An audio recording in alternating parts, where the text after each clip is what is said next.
2019 నుంచి 2024 వరకు కాకినాడ పట్టణ ప్రజలు నాకు అవకాశం ఇచ్చారు. చాలా సంతృప్తిగా పనిచేశాను. ప్రజలకు అందుబాటులో ఉంటూ, ప్రజల సమస్యలు తెలుసుకుంటూ, ప్రజల సమస్యలు పరిష్కరిస్తూ, అభివృద్ధి పరంగా, సంక్షేమ పరంగా చాలా సాటిస్ఫాక్షన్తో వర్క్ చేయడం జరిగింది. నాకు ఇచ్చిన 5 సంవత్సరాలు జరిగింది. సో ప్రజల తీర్పును నాకు గౌరవించారు. ప్రజలు తీర్పు నేను ఓడిపోవడం జరిగింది. అయినా పర్వాలేదు, ఎప్పుడు ప్రజల్లో ఉంటూ ప్రజల సమస్యను పరిష్కరించడం కోసం, కాకినాడ పట్టణ అభివృద్ధి కోసం, అదేవిధంగా సంక్షేమం కోసం తప్పకుండా ప్రజల వెంట ఉంటాను.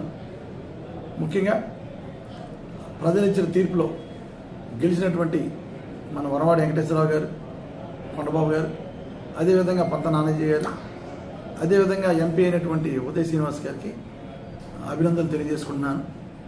ఏదైతే ప్రజలు ఇచ్చిన తీర్పు ప్రకారం మీకు అఖండమైన మెజార్టీకి గెలిపించారు నమ్మకంతో, కనుక వాళ్ళకి అందుబాటులో ఉంటూ కాకినాడ పట్టణ సమస్యలు తీరుస్తూ, పరిష్కరిస్తూ మంచి చేయాలని మనస్ఫూర్తిగా వాళ్ళని కోరుకుంటూ, తప్పకుండా రాబోయే రోజుల్లో నేను కూడా ప్రజలకు అందుబాటులో ఉంటూ సమస్యల మీద తప్పకుండా ప్రశ్నించే కార్యక్రమాలు కూడా చేస్తానని ఈ సందర్భంగా తెలియజేసుకుంటూ, మరొకసారి కాకినాడ పట్టణ ప్రజలకి, కార్యకర్తలకి, నాయకులకి, అందరికీ కూడా నా కోసం పనిచేసిన ప్రతి వ్యక్తికి కూడా మనస్ఫూర్తిగా ధన్యవాదాలు తెలియజేసుకుంటాను.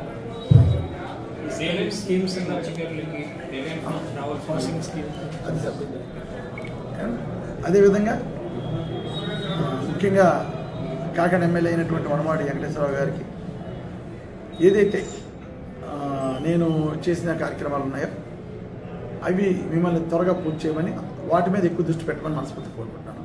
అందులో ముఖ్యంగా హౌసింగ్ 30,000 మందికి ఇళ్ల పట్టాలు ఇచ్చి అదొక చరిత్ర. కాకినాడ పట్టణంలో 11,000 ఇళ్ళు మొదలుపెట్టాం.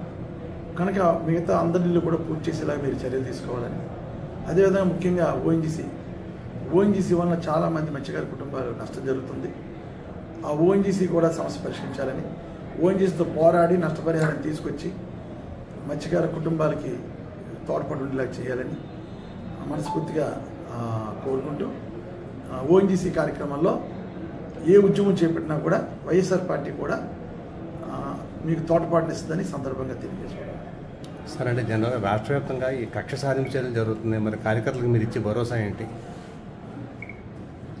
రాష్ట్ర వ్యాప్తంగా కక్ష సాధింపులు జరుగుతున్నాయి, కానీ కాకినాడ వాతావరణం వేరు. ఎప్పుడు నేను ఎమ్మెల్యే అయినా, ప్రతిపక్ష వేరే పార్టీ వాళ్ళు ఎమ్మెల్యేలు అయినా, కాకినాడ పట్ల సంస్కృతి లేదు. ఈ రోజులకు కూడా అది ఎక్కడ కూడా రాలేదు. గతంలో నేను గెలిచినప్పుడు కానీ, ఇప్పుడు తెలుగుదేశం పార్టీ వాళ్ళు గెలిచినప్పుడు కానీ కాకినాడలో సంస్కృతి లేదు. కాకినాడలో ఆ సంస్కృతి నచ్చదు. కనుక తప్పకుండా అటువంటి కాకినాడ పట్ల ఉండదు. ఏదైనా ఇప్పుడు రాష్ట్ర వ్యాప్తంగా జరగటం కొంచెం ఇబ్బంది వాతావరణమే. కనుక ఎమోషనల్గా ఉన్నారు, కొన్ని లోకల్ ప్రాబ్లమ్స్ ఉన్నారు, కానీ అది కరెక్ట్ కాదని నా యొక్క భావన.